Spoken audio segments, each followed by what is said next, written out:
마태복음 18장 15절에서 18절까지의 말씀.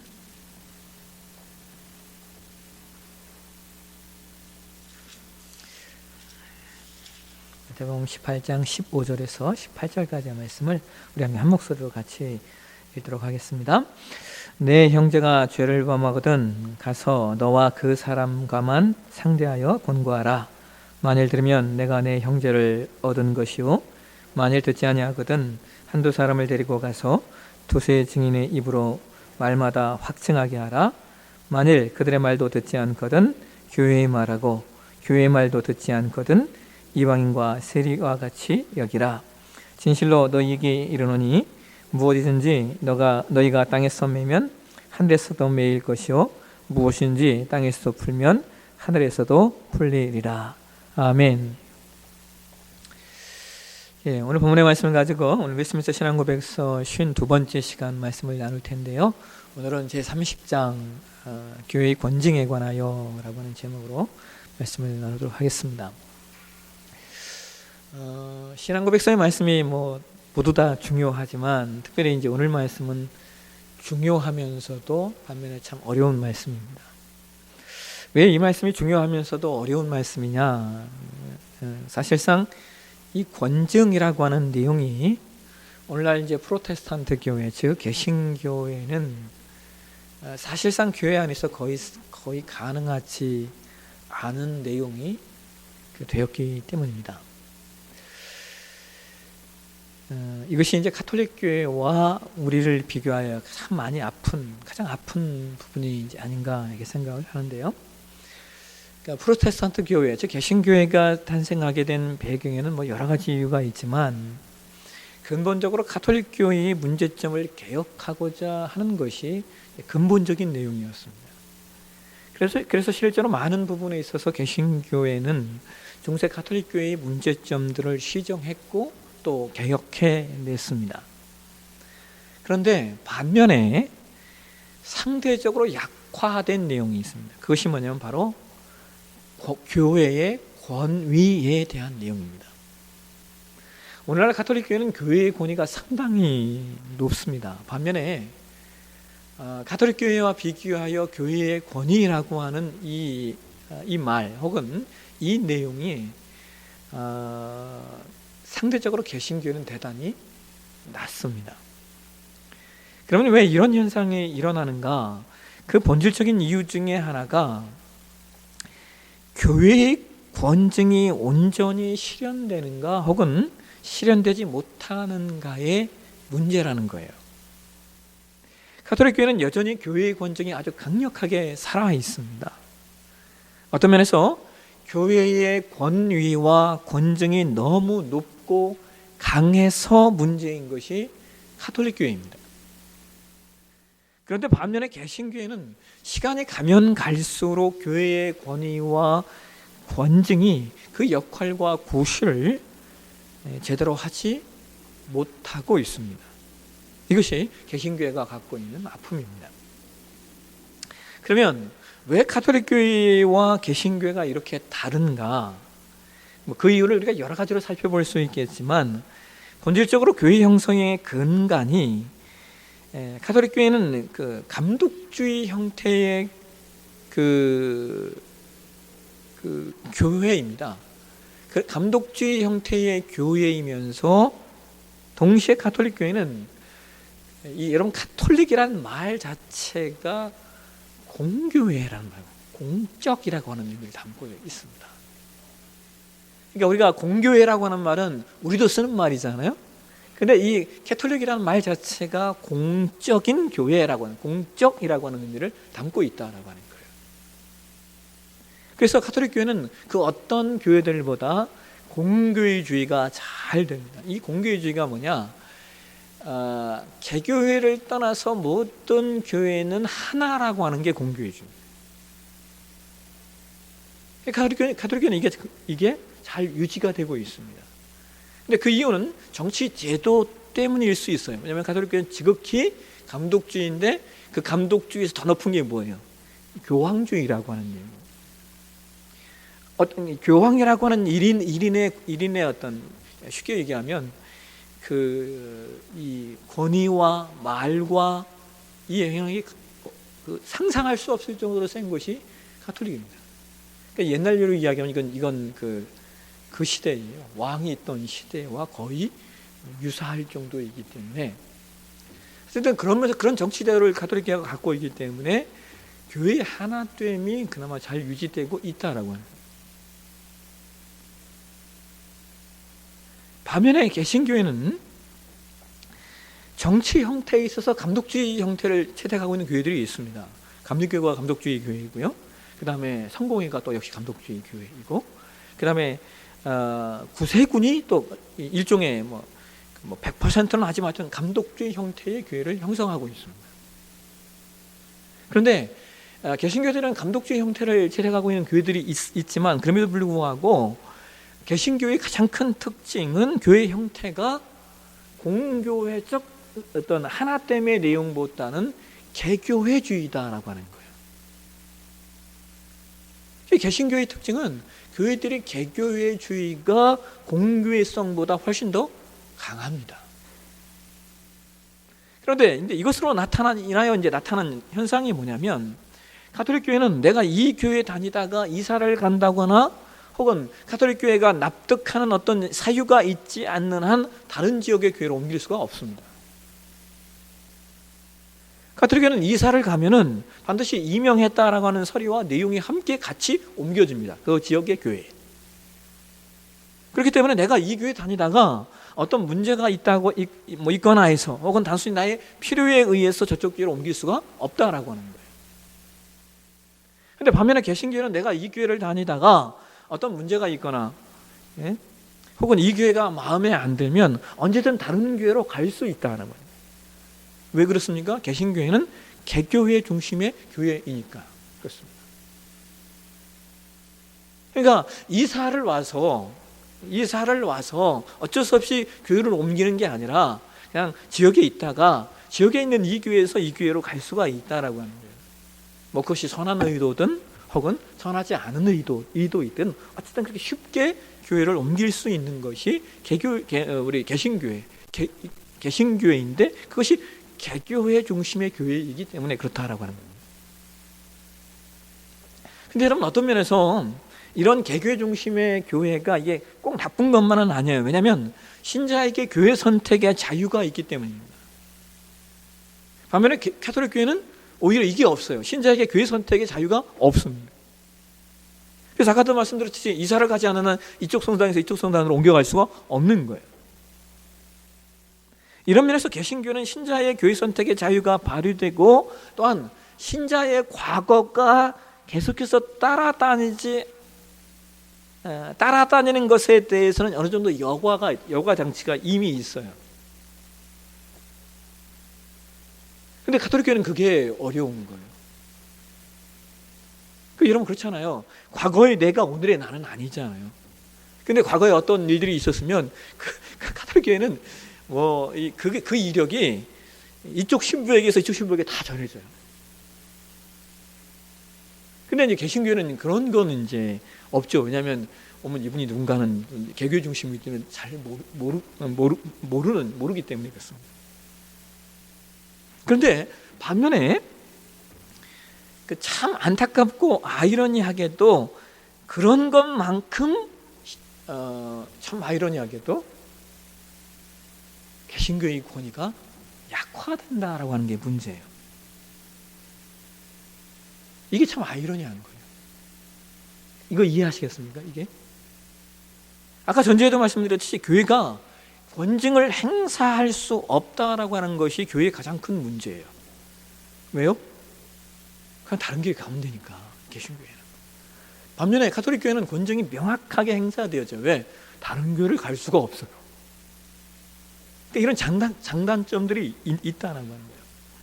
근데 여러분, 제가 한번 예를 하나 드는 걸 한번 들어보세요.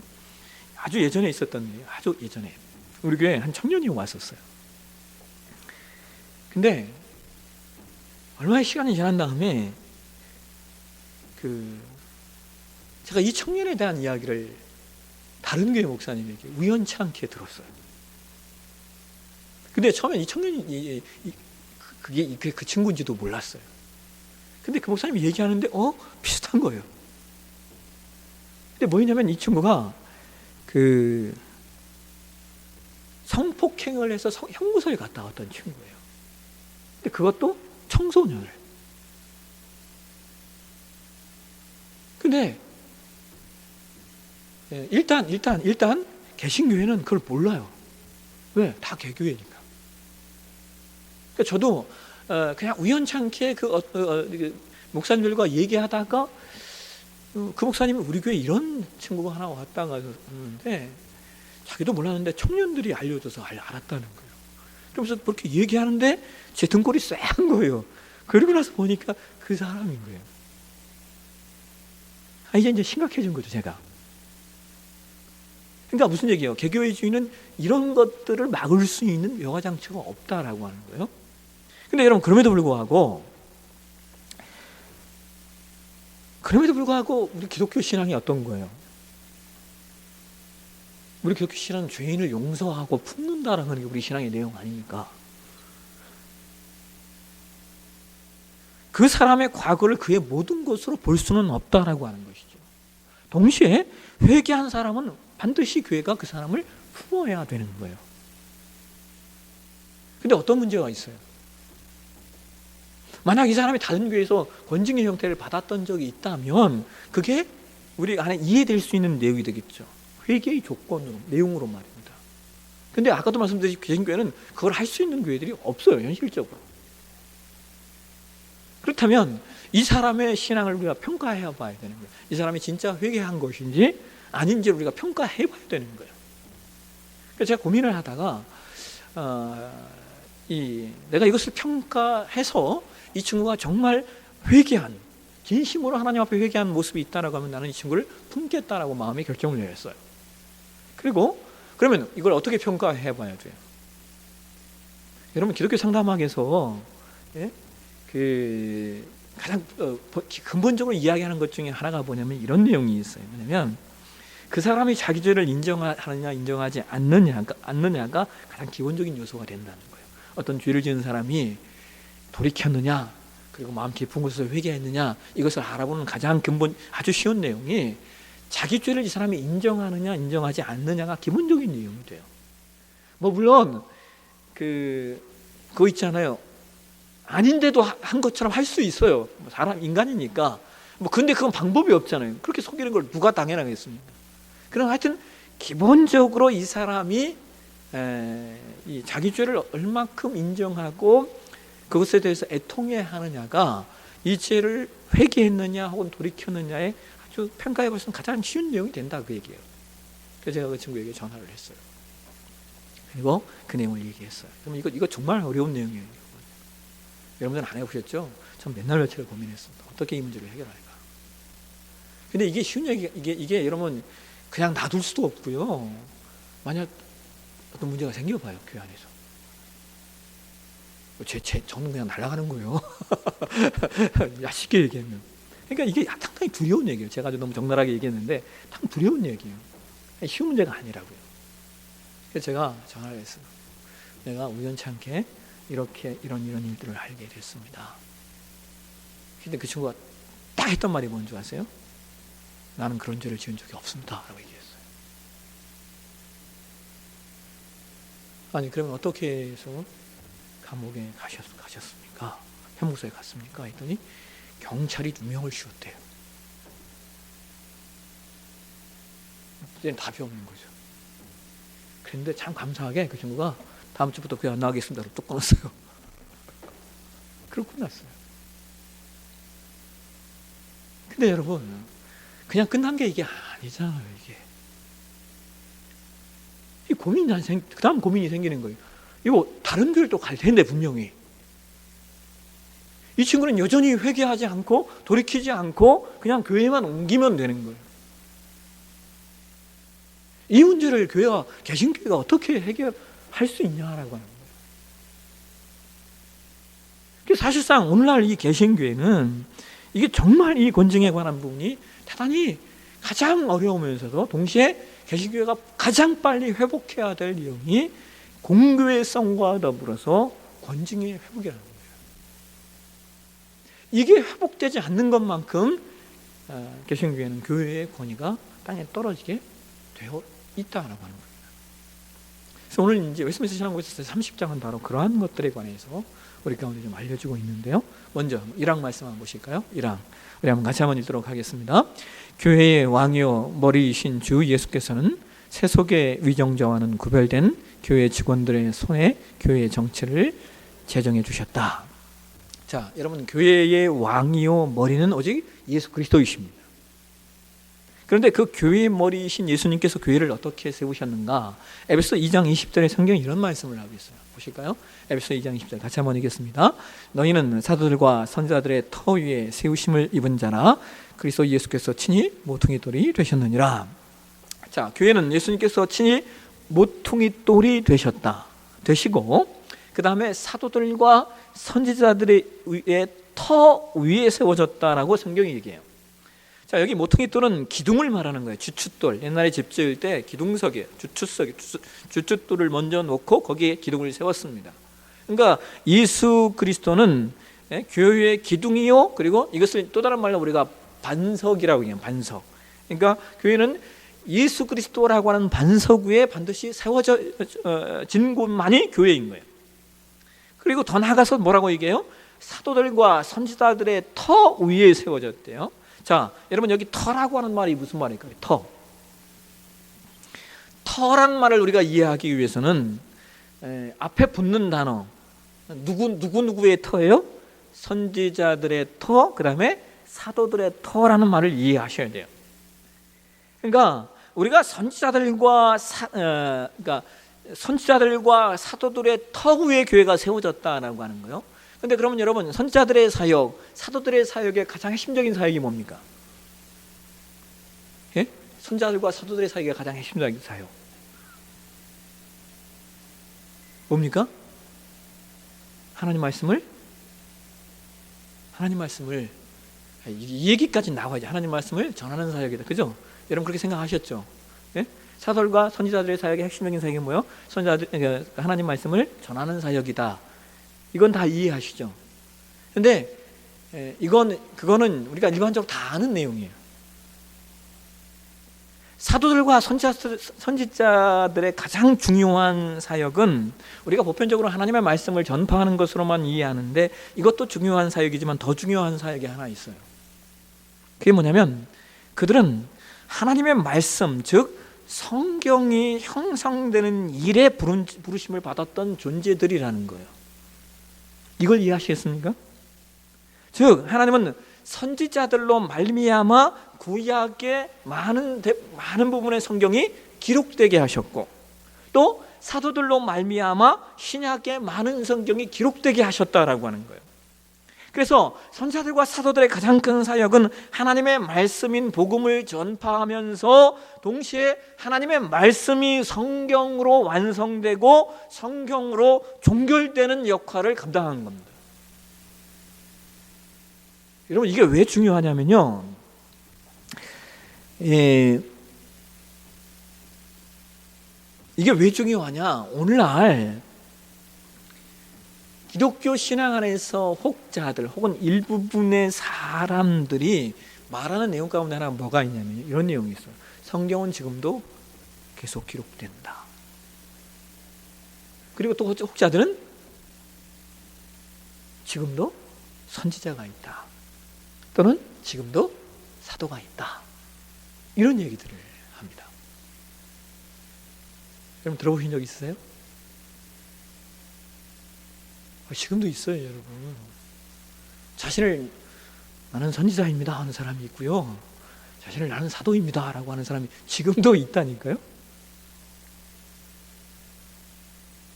이게 이제 왜 그러냐, 둘 중에 하나예요. 첫째, 공부를 안 해서. 둘째, 신비주의 신앙을 하시는 분들이 많은 경우에 이 영역에 빠져 있어요. 이 두 영역 중에 한 부분이에요.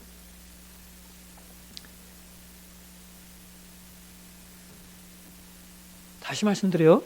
선지자들과 사도들의 사역의 핵심적인 내용이 뭐라고요? 하나님이 그들에게 성경을 기록하게 하셨다라고 하는 거예요. 그래서 성경은 창세기부터 요한계시록을 통하여서 구약은 선지자, 신약은 사도들에 의하여 기록된 성경으로 우리가 이걸 뭐라고 해요? 이걸 성경 계시의 종결성이라는 거예요. 성경 계시가 종결되었기 때문에 동시에 뭐예요? 선지자의 사역과 사도들의 사역도 종결되었다라고 보는 겁니다. 이렇게 교회는 예수님을 주춧돌로 해서, 즉 예수님이 반석 기둥이 되시고 또 선자들과 사도들의 터, 즉 성경 말씀 위에 세운 것이 교회라는 거예요. 교회는 사도들과 선자들의 터 위에 세워졌으니까 교회는 어떤 터 위에 있는 거예요? 하나님 말씀의 터 위에 있다라고 하는 겁니다. 그런데 이런 교회가 하나님 예수님을 중심으로 해서 하나님의 말씀 위에 세워진 교회가 바르게 운영되도록 하기 위해서는 세상 의정자와는 다른, 세상의 정치제도와는 다른 교회 자체에 섬기는 직분으로 직원들을 두셨다라고 얘기해요. 그 직원이 누구예요? 신약성경에 그것을 뭐라고 이야기합니까? 신약성경에 기록된 그 직원의 내용들이 뭡니까? 감독이요, 목사이요, 장로이요, 그 다음에 집사입니다. 이게 신약성경에 말하고 있는 직원의 개념이에요. 그래서 이러한 직분을 가진 직원들을 통하여 교회가 운영되도록 하셨는데, 이 네 가지 내용, 감독, 목사, 장로, 집사라고 하는 이 내용 속에서 우리가 다른 건 이해하는데, 감독이라는 말은 이게 이제 목사란 말과 똑같은 말이에요. 근데 어디에서는 감독이라는 말로 사용되었고 어디에서는 목사라는 말로 사용되었어요. 그 다음에 또 하나, 집사라고 하는 말은, 이 집사라는 말은 어떤 말이냐면 오늘날 우리가 아는 그런 집사는 아니에요. 이것은 안수를 통하여 임직한 집사를 얘기해요. 그래서 우리가 이걸 뭐라고 불러요? 안수 집사라고 부르는 거예요. 장로와, 그러니까 이 네 가지 직분들은 다 뭘 받는 거예요? 안수를 통하여 임직을 받은 직분을 이야기하는 겁니다. 그래서 그렇게 된 사람만 우리가 뭐라고 얘기한다? 교회의 직원이 될 수 있다라고 이야기를 하는 거예요. 그런데 재밌는 건 이 네 가지 직분이 다 누가 받아요? 남성과 여성 중에. 이게 다 남성인 거예요, 남성. 물론 교단에 따라서 어떤 교단들은 여성들이 목사가 되기도 하고 여성들이 장로가 되는 교단들도 있어요. 예? 예, 있습니다. 예. 그런데 또 어떤 교단들은 여성이 될 수 없는 교단들이 있어요. 그래서 이제 우리 교회 같은 경우에는 이 네 가지 직분을 여성이 될 수가 없어요. 우리 교단, 우리 교회가 속해 있는 교단이. 그래서 근데 이게 그렇잖아요. 요즘 같은 시대에 여성 차별도 아니고 이게 말이 되냐? 그래서 나온 직분이 뭐예요? 교회법에 형성한 직분이 뭡니까? 권사라는 직분이에요. 권사.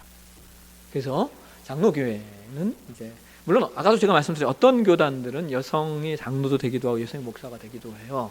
그런데 그렇지 않은 교단들이 있어요. 근데 우리 교단도 역시 그렇지 않다라고 하는 거예요. 그래서 교회법에서 뭘 설정을 했다? 권사라고 하는 직분을 형성을 해서 그 권사는 임직을 통하여서 권사가 되는 거예요.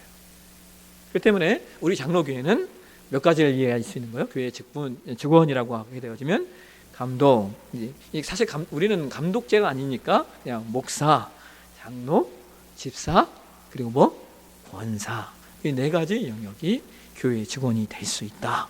이렇게 먼저 이해를 하시면 되겠습니다. 그래서 그 직원들에 의해서 교회를 운영해 가도록 했다라고 하는 거예요.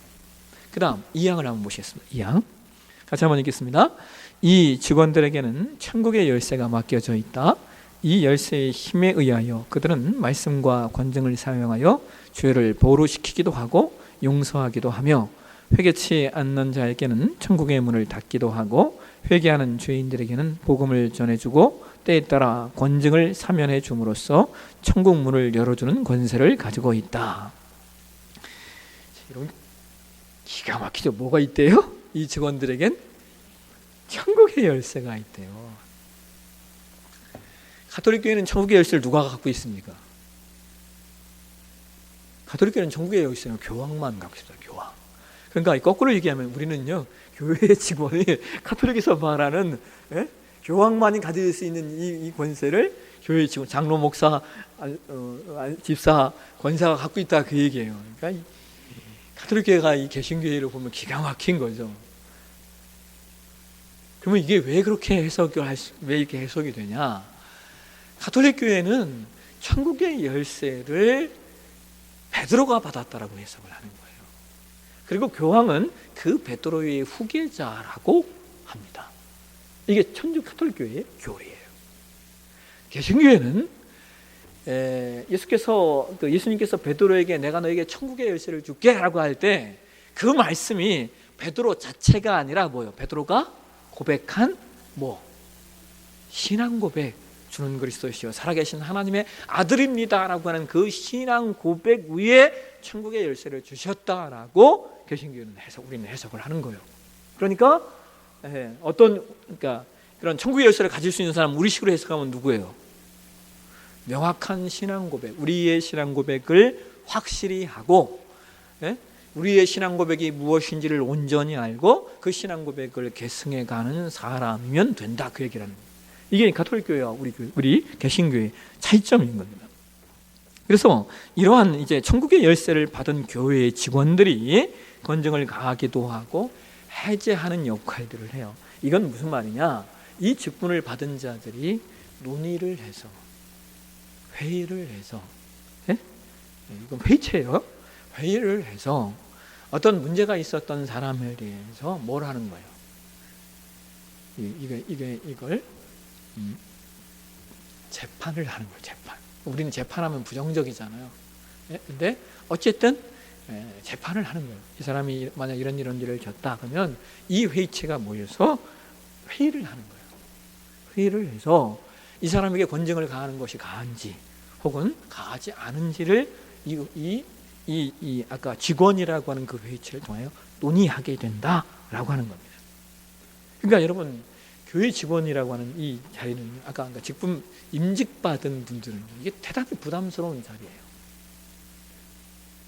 이게 왜 이게 대단히 부담스럽냐면, 여러분, 누군가에게 권징을 가하거나 혹은 감징을 해제하거나 하는 사람은 내가 그 역할을 한다고 하면 그 사람에게서 내가 어떤 존재가 돼야 됩니까?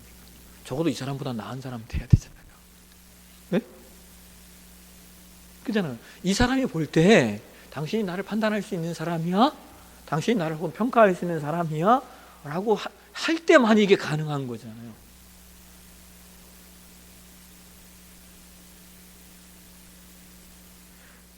누가 받아라도 모범적인 신앙을 살아내지 못하는 사람이 그런 평가를 하고 그런 재판을 한다고 하면 그 심판을 받는 사람이 뭐라고 얘기했어요? 이렇게 얘기하겠죠. 너나 잘해. 이렇게 얘기하겠죠. 그럼 그냥 끝난 거예요. 그 판결에 어떤 권위도 실리지 않는 거예요. 그렇기 때문에 교회의 직분은, 교회의 직원이 되는 직분은 이게 결코 쉽게 세울 수 있는 내용이 아닌 겁니다. 세상에 완벽한 사람이 없기 때문에 모든 면에서 완벽하지는 않아도 적어도 최소한 신앙생활 면에서는 인정받고 모델이 되는 사람만이 직원이 될 수 있다라고 하는 거예요. 왜요? 그래야 그 교회에서의 권징 닿을 수 있기 때문입니다. 여러분 한번 보세요. 이 직분자가 예배 생활이 안 된다라고 한번 생각해 보십시오. 직분자가 헌금 생활이 안 된다, 직분자가 인격이 엉망이다라고 생각해 보십시오. 그 권위에 누가 순복을 하겠습니까? 그래서 예수님께서 마태복음 23장 10절에 이런 말씀을 하시는 거예요. 한번 보실까요? 같이 한번 읽겠습니다. 또한 지도자라 칭함을 받지 마라. 너희 지도자는 한 분이시니 곧 그리스도시니라. 자, 여러분 이 말씀이 이해가 되세요? 지도자라 칭함 받지 말래요. 근데 여러분, 그럼에도 불구하고 지도자는 없어야 됩니까? 그럼에도 불구하고 지도자는 있어야 되죠. 반드시 어느 단체든 어느 교회든 어느 영역이든 지도자는 있어야 돼요. 그런데 왜 예수님은 지도자라 칭함을 받지 말라고 말하는 것일까? 이어지는 11절에 예수님이 이런 말씀을 하죠. 11절 보겠습니다. 같이 읽겠습니다. 누구든지 자기를 높이는 자는 낮아지고 누구든지 자기를 낮추는 자는 높아지리라. 교회의 직분자, 교회의 직원이 되는 것이 참 어려운 것은 신앙적으로 다른 사람들의 분명한 모델이 되어야 되고 동시에 거기다가 자기를 낮추어야 하는 자이기 때문에 어려운 거예요. 자, 여러분, 교회의 지도자는요, 이런 거예요. 아주 제가 쉽게 말씀드리면 교회 지도자는 의무와 책임은 큰데 권리는 별로 없는 거예요. 이걸 이해하시겠어요? 뭐는 큰데? 의무와 책임은 큰데 뭐가 없다고요? 권리가 없다는 거예요. 여러분, 이런 일을 하시겠어요? 여러분, 세상은요, 의무와 책임이 크면 반드시 그 권리도 크게 되어 있습니다. 그게 아니면요, 아무것도 못해요. 누가 의무가 크고 의무와 권리는 큰데, 의무와 책임은 큰데 권리가 낮은 일을 누가 하겠어요? 그러니까 세상은 뭐 국회의원이 됐든 무슨 뭐 심지어 도의원, 시의원만 돼도요, 그 권리가 상당합니다. 왜? 그게 아니면 그 역할을 할 사람이 아무도 없기 때문이에요. 그런 거예요. 근데 교회만큼은 지금 예수께서 지도자라 칭함을 받지 말라라고 말씀하시면서 그 다음 바로 이어지는 11절에 뭐라고, 누구든지 자기를 높이는 자는 낮아지고 누구든지 자기를 낮추는 자는 높아지리라, 그 얘기를 하고 있는 거예요. 그러니까 무슨 말이냐?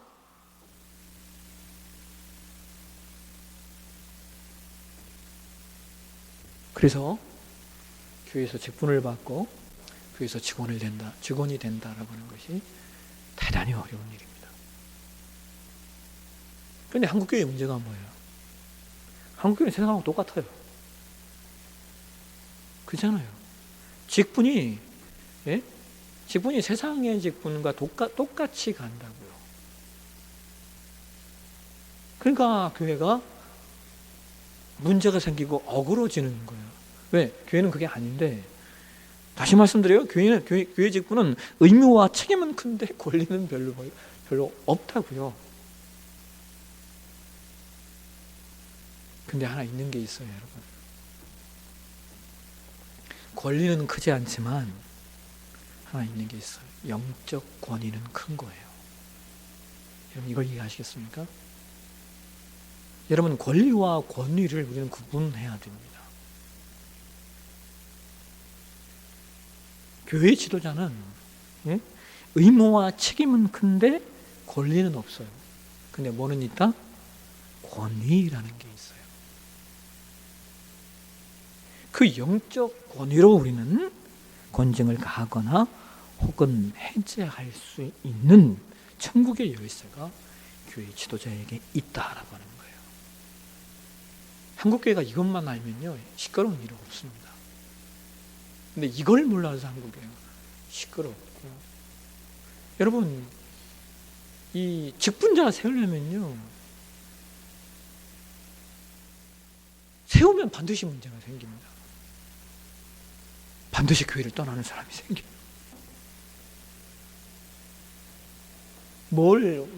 교회 직분을 어떻게 생각하고 있다라고 하는 거예요. 어떤 면에서 교회 직분은 서로 안 하려고 해야 돼요. 안 하려고. 예?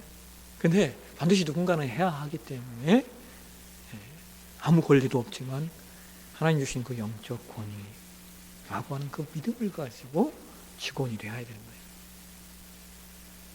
이것을 저와 여러분이 놓치지 않으셨으면 좋겠어요. 그 다음 사망 가실까요? 사망. 같이 한번 읽겠습니다. 교회의 권정이 필요한 것은 범죄한 형제들을 교정하고 잃어버리지 않기 위함이요, 다른 사람들이 그 같은 범죄를 범하지 않도록 막기 위함이요, 전체 덩어리를 오염시킬지도 모르는 누룩을 깨끗이 제거하기 위함이요, 그리스도의 명예와 복음에 대한 거룩한 고백을 옹호하기 위함이요, 하나님의 진노를 미연에 막기 위함입니다. 또 있네요. 그죠? 그런데 그리스도의 언약과 그 언약의 인치심을 악명 높고 완악한 범죄자들에 의하여 더럽혀지는 것을 신자들이 묵인하는 경우 하나님의 진노가 교회에 당연히 임하게 되는 것이다. 자, 사막 말씀은 권증의 목적에 관한 거예요. 권증의 목적. 권증의 목적이 뭐냐? 뭐라고 얘기해요? 범죄한 형제들을 교정하고 잃어버리지 않기 위함이래요. 그러니까 여러분, 권증이 영어의 권증이라는 말이 discipline이라는 단어예요. discipline. 근데 이 디서플린은 우리는 뭐라고 번역해요? 훈육 혹은 훈련이라고 하는 단어로 번역을 보통 하죠. 근데 디서플린이라는 단어가 이게 이 권징이라고 번역하는 게 좋아요. 이게 중요해요. 왜 중요하냐? 이 디서플린이라는 단어가 어디에서 왔냐면 디사이플이라는 단어에서 왔어요. 어원이 디사이플이에요. 디사이플이 뭐예요? 제자예요, 제자. 그러니까 권징은 단순히 그 사람을 징계해서 버리는 게 아니라는 거예요. 그 사람을 옳게 세우기 위해서, 그 사람을 그리스도의 제자로 만들기 위해서 하는 게 권징인 거예요. 세우는 게 목적이에요. 흔들고 무너뜨리는 게 목적이 아니라 지키는 게 목적이고 보호하는 게 목적이고 더 깊은 하나님의 사람으로 세워가는 게 목적이라는 거예요. 그런데 한국교회는 아까도 말씀드렸듯이 권징을 할 수도 없고 권징을 하지도 않아요. 왜 그렇습니까? 할 수 없다는 말은 그렇게 하면 교회를 떠나버리기 때문에 권징이 이미 떠난 게 어떻게 집행이 돼요? 그렇잖아요. 의미가 없어지는 거고. 또한 목회자들은요, 권징을 하면 또 교회를 떠날까 봐도 안 해요. 이게 한국교회의 실정이에요. 그래서 우리 신앙 안에 그 의식이 우리 안에 있어야 돼요. 뭐 어떤 의식? 권징을 받을 수 있는 의식.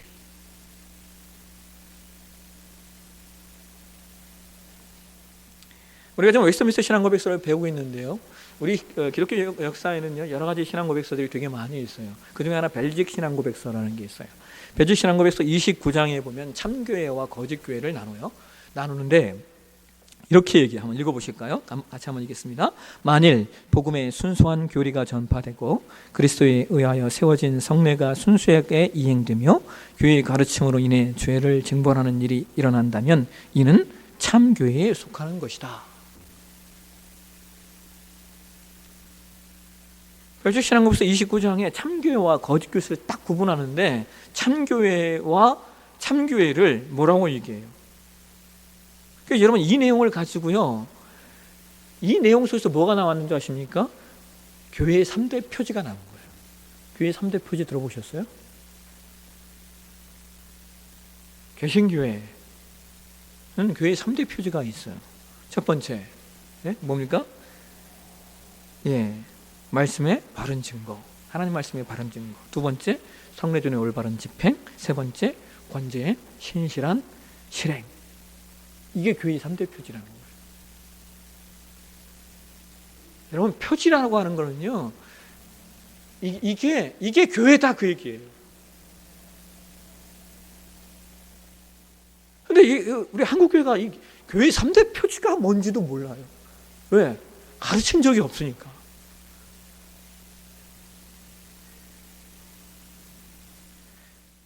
이게 참된 거예요. 반대로 이게 없으면 뭐예요? 거짓교회란 말이에요. 거짓교회. 교회 안에 권징이 바로 실행되어져야 교회는 거룩과 순결함을 유지할 수 있다고 하는 거예요. 여러분, 죄는요 누룩과 같습니다. 이스트와 같아요. 이 죄란요 전염성이 강해서 교회 안에 바른 신앙의 내용의 정신과 문화를 만들지 않으면요, 좋지 못한 정신과 문화는요 그냥 삽시간에 퍼지고 득세돼요. 그렇게 되면 교회의 순결과 거룩을 잃어버리게 돼요. 여러분, 사막의 마지막 부분에 뭐라고 얘기합니까? 만약 그것을 그냥 놔두면 그러한 권징을 하지 않아서 교회가 거룩함을 잃어버리고 교회가 죄를 용인하고 받아들여서 또 다른 사람도 그 죄에 빠지게 되는 것이 득세하면 뭐라고 얘기해요? 하나님의 진노가 교회 안에 임하게 된다. 이렇게 얘기합니다. 이것은 2000년 교회사가 증명하는 거죠. 대표적인 게 중세교회 아닙니까? 근데 여러분, 개신교회라고 다른 게 아니잖아요. 여러분, 종교개혁 16세기 지나 종교개혁 500주년이 지나는 시점에 한국교회가 가장 많이 얘기했던 게 뭔지 아세요? 제2의 종교개혁이 필요하다는 얘기예요. 근데 여러분, 제2의 종교개혁 필요하지 않아요. 그 뭐 필요합니까? 왜? 이것만 회복하면 되는 거예요. 교회의 3대 표지만 회복하면 되잖아요. 사실 그렇게 어려운 게 아니라고요.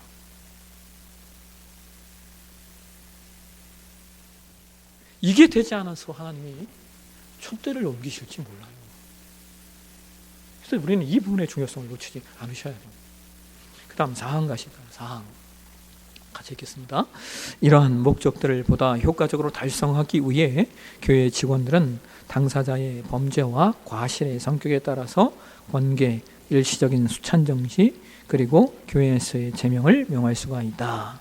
자, 웨스트민스터 신앙고백서에는 3가지 내용을 열어요. 권계라고 하는데요, 그 다음에 일시적인 수찬정지, 그 다음에 제명, 이 3가지를 이야기하고 있는데요, 이 내용을 이제 교회법에서는, 대한예수교 장로회 교회법에서는 좀 더 세밀하게 6가지 내용의 10월의 종류가 있어요. 한번 보시죠.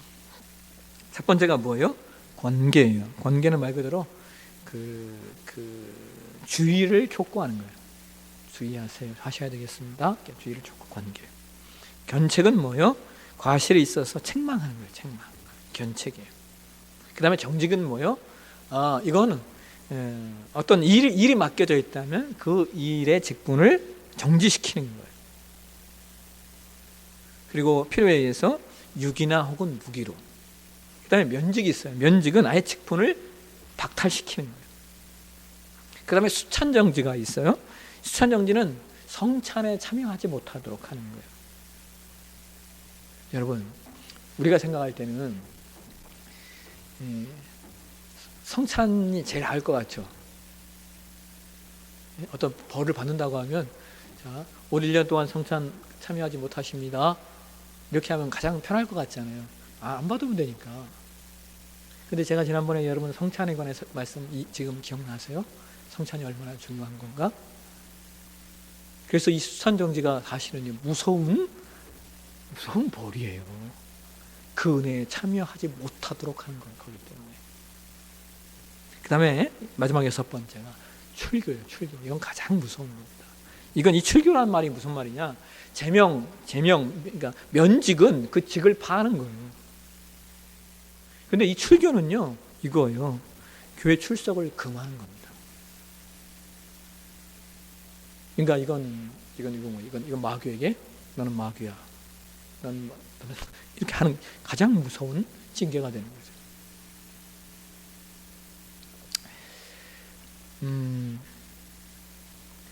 여러분, 한국의 초창기엔 권정이 살아 있었습니다. 한국의 역사를 보게 되어지면요, 제가 읽었던 글 가운데 하나는 그런 거 있어요. 뭐냐면, 옛날에는 여러분 그게 있었잖아요. 우리나라 복음의 초창기만 해도 그 첩을 둔 양반들이 많이 있었잖아요. 근데 한 양반이 예수님을 믿은 거예요. 근데 교회 나오는데 첫 문제를 해결하지 않았어요. 교회가 권징을 했어요. 당신은 얼마 동안 이제 예배에 참여할 수 없습니다라고 권징을 그 당시에 했나 봐요. 지금 같으면요, 이미 다른 교회 갔죠. 근데 그 역사 기록에 뭐라고 되어 있냐면요, 그분이 예배당에 들어올 수 없었어요. 예배당 문 앞에서 무릎 꿇고 예배했다라는 기록이 있어요. 그리고 자기 첫 문제를 해결하고 나서 그 권징의 기간을 채우기 위해서 예배당 안에 들어오지 못하고 눈 올 땐 눈 맞아가면서 비 올 땐 비 맞아가면서 예배당 앞에서 예배했다라고 하는 기록이 있어요. 그리고 그 시간이 지난 다음에 그 사람을 다시 교회로 받아들이고 그 일을 통하여 그 교회가 어떻게 됐겠습니까? 여러분, 우리는 교회가 권징을 하면 어려울 것 같죠. 근데 이건 안 해봐서 그래요. 실제로 권징이 행해지는 교회들을 보면요, 오히려 더 교회가 하나 되는 것을 경험하게 돼요. 왜냐하면 권징을 통하여 뭐가 살아나는 거예요? 회개가 살아나고요. 그리고 권징을 통하여 뭐가 살아나요? 용서가 살아나기 때문입니다. 그래서 오히려 교회 안에서 권징이 잘 행해지는 교회가 뭘 경험하는 거예요? 회개의 역사를 경험하고 용서의 역사를 경험하면서 교회가 하나 된다라고 하는 거예요. 이것이 그래서 그런 의미에서 이 권징은 우리에게 축복이에요. 근데 한국 교회가 이 축복을 잃어버렸어요. 결론적으로 여러분, 권징의 대상은 모두가 포함됩니다.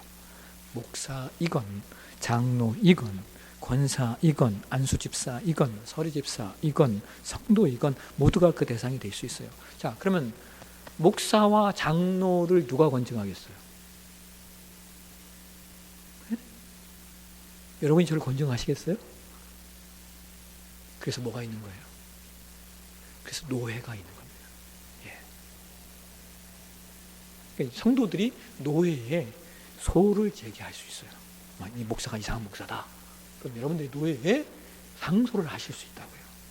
그러면 그 노예가 조사를 해서 이 목사의 죄를 판별해보고 권증을 할 수가 있는 겁니다. 그러니까 우리 모두는 다 권증의 대상이 될 수 있는 겁니다. 그래서 권증이 하나도 어렵지 않아요. 어렵지 않아야 되는 것이 권증이다라고 하는 거예요. 가장 중요한 건 이거예요, 여러분.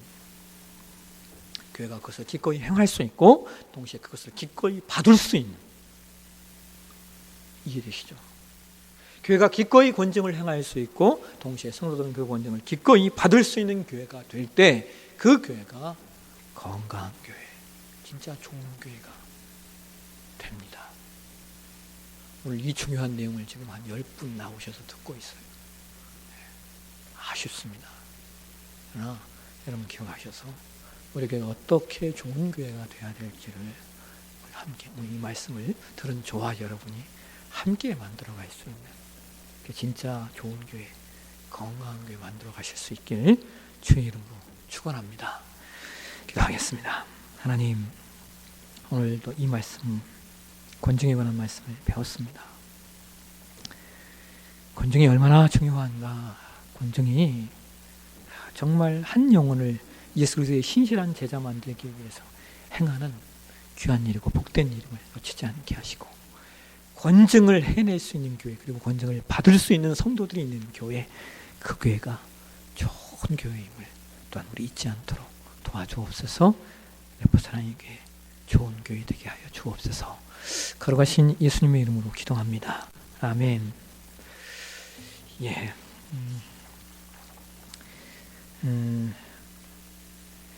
예. 사실은 제가 이번 주간부터 시작해서 이제 노회를 준비하는 기간이에요. 지금 제가 이번 주간 5월 11일